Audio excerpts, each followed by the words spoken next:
नमस्कार साथियों। उत्तर प्रदेश के सभी नए पुराने दिव्यांग विधवा वृद्धावस्था सभी तरह के पेंशनर का आज 16 जुलाई 2026 के एक नए वीडियो में आप सभी का स्वागत करता हूं। आशा करता हूं आप लोग बहुत अच्छे होंगे। मुझे कई लोगों का जो है लखीमपुर खीरी साइड से उधर साइड से कमेंट आ रहे हैं कि हमारा दिव्यांग पेंशन कल शाम को आ गया है। अगर आप लोग भी उस साइड से हो तो प्लीज आप लोग एक बार चेक करो और आप लोग प्लीज कमेंट करके बताइए। अगर आप लोग भी लखीमपुर उधर साइड से हैं तो आप लोग का दिव्यांग पेंशन कल की डेट में डाला गया है। बहुत लोग का आया है। देखिए, पीएफएमएस के थ्रू आता है, डीबीटी के माध्यम से आता है, बैंक भी कुछ अपना अलग से समय लेता है, जिसके कारण अतिरिक्त देरी होती है पेंशन डालने और आपको अपने खाते से क्रेडिट होने और आपके खाते तक आपको जानकारी होने में। एक पूरा चेन है, मतलब एक पूरा तरीका होता है, उसी तरीके पे काम होता है। एक सज्जन ने मुझसे पूछा कि सर, जब देश में जो पीएम किसान योजना का 9.5 करोड़ किसानों का पैसा एक बार में डाल दिया जाता है, तो ये यूपी में जब करोड़ों जो पेंशनियर है उनका पैसा क्यों नहीं एक बार में डाल दिया जाता है? देखो, इसके कई तकनीकी कारण हैं, जिस कारण को मैं आज आपको सामने रखूंगा। मैं चाहता हूं कि आप लोग सर्वगुण संपन्न रहें, आप लोग को सब जानकारी हो कि हमारा पेंशन क्यों, कैसे, कब, कहां से देरी होता है। देखिए, ये वो बातें हैं जो शायद कोई आपको ना बताए।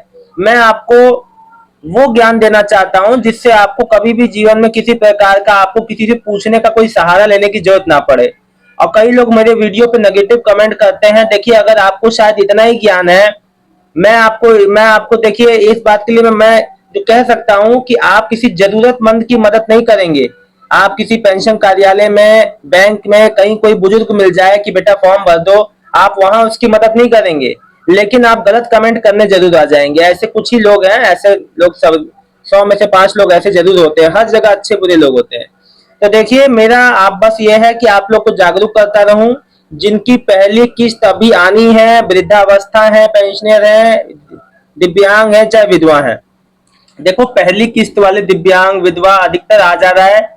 वृद्धावस्था पेंशन में रुकावट हो रही है और ये बात रुकावट नहीं होगी जिसका सब स्टेटस ओके है, सारा कुछ कंप्लीट है। इस बार उनका नई वृद्धावस्था पेंशन का पैसा आएगा जरूर, बिल्कुल निश्चिंत है। देखिए, मैं बात आपसे ये इसलिए कह रहा हूँ, बिल्कुल घबराने परेशान होने की आवश्यकता नहीं है। क्योंकि समझिएगा, देखिए, जितनी भी बेनिफिशियरी जो भी चीजें होनी थी वो अधिकतर लोगों की बेनिफिशियरी बन गई है। प्रॉपर बजट आ चुका है, फंड का इंतजाम हो चुका है। अब आपको पैसा डिस्पैच करने की बारी है, जो कि बहुत ही जल्द हो जाएगा। घबराए ना, पेंशन का पैसा अभी अगस्त के दूसरे हफ्ते तक आना चालू रहेगा। दूसरी बात अब मैं आपको बता रहा हूँ कि क्यों पैसा एक बार में नहीं आता। कुछ कारण समझ लो। देखो, सबसे पहला कारण है कि लाभार्थियों का हर साल वेरिफिकेशन होता है विभागीय स्तर पे। पेंशन योजनाओं में लगातार पात्रता की जांच होती है। किसी का बैंक खाता, एनपीसीआई मैपिंग, आधार, मृत्यु रिकॉर्ड या अन्य विवरण जांच होने के बाद ही उसका भुगतान किया जाता है, जबकि बाकी लोगों का जारी रहता है। और जो जिलेवार जो है बैचेस में भुगतान होता है। समाज कल्याण विभाग अक्सर भुगतान एक साथ नहीं बल्कि अलग अलग जो जिलों में किस्तों में यानी बैचेस के अनुसार जो है पीएफएमएस बैंकिंग सिस्टम में भेजता है। इसलिए जो किसी जिले में पहले और किसी जिले में बाद में जो पैसा पहुंचता है। और एक बात याद रखना, अगर आपके जिले में और किसी का आ गया, आपका नहीं आया, तो इसमें भी कोई घबराने वाली बात नहीं है। बैंक अलग अलग आप सबके होते हैं और बैंक पेमेंट को एक्सेप्ट करने में समय लेता है। वहां बैंक में आ जाती है, लेकिन बैंक एक अलग उसको जो ट्रांजेक्शन को एक अलग होल्ड पे रखता है। जब वो जो जो माध्यम से वो पेमेंट आया है सब कुछ जो वेरीफाई कर लेता है, तब वो उसको खाते में क्रेडिट करता है। हर चीज का एक जो प्रॉपर जो प्रोसेस है, और ये टेक्निकल चीजें हैं, ये समझना बहुत ज्यादा कठिन हो जाता है आम लोगों के लिए। बैंक और एनपीसीआई की जो प्रक्रिया है उसमें भी 1 हफ्ता लगता है। विभाग ने इससे भुगतान जारी होने के बाद भी अलग अलग बैंकों में राशि पहुंचने का समय अलग हो सकता है। देखो, मैंने जो कह रहा था वही बात है। इसीलिए एक ही दिन भुगतान स्वीकृत होने पर खाते में पैसा अलग अलग तारीखों में दिख सकता है। समझे? अब चौथी जो बात है, जो जो टेक्निकल और जो है डॉक्यूमेंट संबंधित जो जो इसमें समस्या आती है। जिन लाभार्थियों के खाते में एनपीसीआई, आधार सीडिंग जो तकनीकी समस्या होती है, उनका भुगतान सफल नहीं हो पाता है, बाद में दोबारा प्रोसेसिंग होता है। देखिए एक बात आपको बता दूं, अगर आपका डिटेल लास्ट टाइम पे आपकी कोई डिटेल मिसमैच हो जाती है, ठीक है, तो आपका वहीं पेंडिंग में हो जाएगा या तो रिजेक्ट भी हो सकता है। तो ये बात आपको ध्यान रखनी है, छोटी छोटी बात है लेकिन बहुत जरूरी बात है जो मैं आप लोग को बता रहा हूँ। देखिए, आप कोई चीज को समझते हैं तो वो आप ही के लिए बेनिफिशियल होगा, क्योंकि जो इंसान हर चीज जानकारी रखता है उसको कभी कोई समस्या नहीं होती। इसीलिए यूपी के हो, कोई भी नई पेंशन योजना में अप्लाई करने जा रहे हो, आपके सारे डॉक्यूमेंट में एक जैसा नाम लिखना, चाहे हिंदी में लिखते हो चाहे इंग्लिश में, एक जैसा डेट ऑफ बर्थ होना चाहिए, एक जैसा सारी डिटेल एक जैसी। एक अक्षर का भी अंतर हुआ तो अब पेमेंट रिजेक्ट हो जा रही है, समझे, क्योंकि सब कुछ जो डिजिटल रूप में है, मैनुअल नहीं रहा कुछ कि आपका कोई एक्सेप्ट कर लेगा गलती भी। अब मैं आप लोग की कमेंट लेता हूँ। श्री कृष्ण जी लिख रहे हैं दिव्यांग पेंशन कब मिल रहा है मथुरा में। देखिए, ज्यादा से ज्यादा होगा तो 26 तक, उसके बाद नहीं आ जाएगा, उससे पहले मतलब 26 तक आ जाना चाहिए। एमपी यादव सर, प्रतापगढ़ में वृद्धा पेंशन कब आएगी। वृद्धा पेंशन नहीं है, पुरानी है, ये नहीं लिखा है। लेकिन देखिए एक बात आपको बता दूं, अभी अगस्त तक सिलसिला चलेगा ये। इस बार पेंशन बहुत देर से बढ़ना चालू हुआ है। आदित्य वर्मा, गोंडा में कब आएगा दिव्यांग पेंशन। 24 से 26 के अंदर भाई। जुल्फिकार अहमद, जिला बिजनौर में कब आएगी विकलांग पेंशन। देखो, सबका नंबर अब लगा हुआ है लाइन बाय लाइन। देखो, बिजनौर में जहां तक मैं मानता हूं 20 से 22 में आ जाना चाहिए, मंगल बुध तक। विनय कुमार, इटावा जिले में विधवा पेंशन कब आएगी। विधवा पेंशन तो आना चालू है, अगर आपके जिले में नहीं आया तो हफ्ते बाद 10 दिन। अगर देखो आपका जनवरी फरवरी मार्च का जिनका लेट आया है, उनका अप्रैल मई जून का भी थोड़ा लेट ही आएगा, अगस्त तक। ममता यादव, मैनपुरी में विधवा पेंशन कब तक आएगी। मई मई जून, अप्रैल मई जून। देखिए आपको बता दूं कि ज्यादा समय नहीं लगेगा, लेकिन हाँ, इस बार अगर आपकी अब जो जनवरी फरवरी मार्च वाली पेंशन अभी लेट आई है, तो आपका ये वाला किस्त भी अगस्त तक आएगा। अगर आपका पहले वाला पहले आ चुका है तो इस महीने के अंत तक 26-27 में ये आ सकता है। अरमान अहमद जी, विकलांग पेंशन कब आएगी मुजफ्फरनगर में। विकलांग पेंशन देखो भाई, 24 से 26 में आ जाएगा, निश्चिंत हो। अब्दुल सत्तार अंसारी, बदायूं में हमारी वाइफ का नहीं आया है, क्या चाहिए दिव्यांग पेंशन। भाई देखो, अभी प्रोसेस में है चीजें और लगातार अलग अलग जिलों में पेमेंट आ रही है। निश्चिंत रहिए, पेमेंट आपका भी जरूर आ जाएगा, एकदम परेशान ना हो। प्रशांत सक्सेना, ओल्ड एज पेंशन का स्टेटस 17 दिसंबर 2025 से पीएफएमएस एक्सेप्टेड है, सब कुछ वेरीफाइड है, लेकिन अभी तक पेंशन नहीं मिली। इस बार जरूर मिलेगी अगर आपके सारे डॉक्यूमेंट सब जमा है तो। ओल्ड एज पेंशन जो है तो उसमें जो नए डॉक्यूमेंट के हिसाब से जो लगाना है आप उसमें वो भी लगा दिया है, तो बहुत अच्छी। फैमिली आईडी लगी तो कोई दिक्कत नहीं। संजय कुमार जी लिख रहे हैं, संजय कुमार राजभर गाजीपुर से अभी तक नहीं आया है विडो पेंशन। देखिए, गाजीपुर पूर्वांचल वाले जिलों में पेमेंट तो कभी कभी देरी हो जाती है, महीने के अंत तक आना आपका तय आ जाएगा।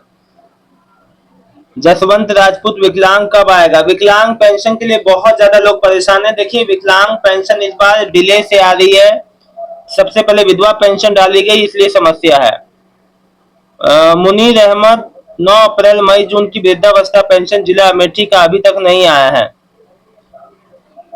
नहीं जारी हुआ है। देखिए, अमेठी में वृद्धावस्था पेंशन है, उधर अमेठी साइड, उन्नाव साइड, देखिए 24 तक आपका आ जाएगा, निश्चिंत है। महीने के लास्ट वीक से पहले पहले आ जाएगा। मुस्कान जी लिख रही, धन्यवाद जी। मेरा लखी सलमान लिख रहे हैं, मेरा लखीमपुर खीरी यूपी में दिव्यांग पेंशन कल यानी 14-7 जुलाई को शाम 5 बजे आ गई खाते में आ गए हैं। धन्यवाद करता हूँ, धन्यवाद मैं आपका करता हूँ कि आपने कमेंट करके बताया। विपिन कुमार, जो है विकलांग पेंशन नहीं मिला रायबरेली में, अभी डाला ही नहीं गया है। देखिए, अभी विकलांग पेंशन बहुत से जिलों में अभी पेंडिंग है, निश्चिंत है, सबका बारी बारी से जरूर आ जाएगा। अब देखो एक बात, विजय कुमार जी लिख रहे हैं, अच्छा, अनूप जो कनौजिया लिख रहे हैं कि देखिए, विकलांग पेंशन जिसका भी है, मैं समझ सकता हूं कि एक तो चौथे महीने में पेंशन आ रही है, ऊपर से समय पे ना आए तो कितनी तकलीफ होती है, जबकि 3,000 रुपए मिल रहे हैं ना कि 4,500। तो एक ये भी सबसे बड़ा नेगेटिव पॉइंट है कि पेंशन का जो इंतजार कर रहे थे उस हिसाब से आपको पेंशन नहीं मिली। दुख तो होता है बहुत, लेकिन अब इसमें कर भी क्या सकते हैं। मैंने आपसे कहा था देखो, जब तक खाते में ना आ जाए तब तक विश्वास मत करना। सरकार अंतिम समय में कोई फैसला आगे बढ़ा दे, कोई टेक्निकल इशू आ जाए, तो जब तक खाते में ना आ जाए तब तक विश्वास मत करना। विनय कुमार, पीएम किसान की तरह पैसा का पैसा आना चाहिए, बिल्कुल सही बात है, वही मैंने कहा। लेकिन विभाग को अभी जो भी समस्याएं लग रही हैं, ये समस्या ऐसी कोई नई नहीं है। ऐसी तो पीएम किसान योजना में भी हर साल वेरिफिकेशन होते हैं, ई केवाईसी होती है ना। अब्दुल अंसारी, देखिए अब मैंने सबका कमेंट लिया। बहुत लोग कह रहे हैं जैसे जो पीएम किसान योजना का पैसा एक बार में आ जाता है, हमारा क्यों नहीं आ रहा, हमें क्यों तकलीफों का सामना करना पड़ रहा है। बिल्कुल आपकी बात मैं मानता हूं, माननीय योगी जी से आग्रह करता हूं, सभी समाज कल्याण विभाग के अधिकारियों से आग्रह करता हूं कि समय पे पेंशन डाली जाए, उचित तरीके से काम हो, जो है जल्द से जल्द। विलंब, इतना विलंब बहुत ज्यादा हो जाता है। एक तो चौथे महीने की, 3 महीने की चौथे महीने में आती है, वो भी डिले से आ रही है ना। तो समय पे चीजें हो जाए तो ज्यादा बेटर है, क्योंकि देखिए जो अपात्र व्यक्ति है उसके कारण सबको उसका जो है समस्या झेलना पड़ रहा है। तो ये बहुत मतलब कि एक जो दुख वाली बात है, समस्या वाली बात है कि सबको एक जो है एक इंसान की मिस्टेक के लिए सबको यहाँ समस्याओं से रूबरू होना पड़ रहा है। तो ये बहुत बड़ी जो मतलब एक ऐसी चीज है जो समझ के परे है, ठीक है ना। और सबसे बड़ी बात है कि सब कुछ ऐलान होने के बाद भी 4,500 नहीं मिला, उस बात का भी सभी पेंशनियर को बहुत दुख है। हालांकि अब मेरे से लोग पूछ रहे हैं आप लोग अप्रैल मई जून नहीं आया तो जुलाई अगस्त सितंबर आएगा कि वो भी नहीं आएगा। देखो जब खाते में आ जाए तब समझना, क्योंकि अभी ऐलान होने के बाद भी जब नहीं आए तो ये कह पाना मुश्किल है कि क्या समस्या रही। जैसे जानकारी आएगी तो जरूर बताऊंगा। अगर जानकारी आती है और यही बताया जाता है कि इस बार आना था, नहीं आ पाया कोई टेक्निकल कारण की वजह से, तो ये वाला 1,500 आगे वाली किस्त में जरूर लग के आएगा आपका। अभी देखना बाकी है सरकार इस पे क्या कहती है। बाकी जैसी जानकारी आएगी जरूर बताऊंगा। फिलहाल इस वीडियो में इतना ही। अगर आप यूपी के कोई से भी जिले में है और आज शाम तक आपका पेमेंट आता है या कल शाम को आया है तो कमेंट करके जरूर बताइएगा। किसी भी प्रकार का कोई समस्या है या किसी अलग टॉपिक पे वीडियो चाहते हैं तो जरूर कमेंट करके बताइएगा। मैं अपना इंस्टा वाला अकाउंट का नाम जो है यहाँ पे डाल देता हूँ, आईडी, इंस्टा आईडी। आप मेरे को इंस्टा पे कांटेक्ट कर सकते हैं, कोई भी बात करना है मेरे को जो मैसेज कर दीजिएगा। धन्यवाद जी।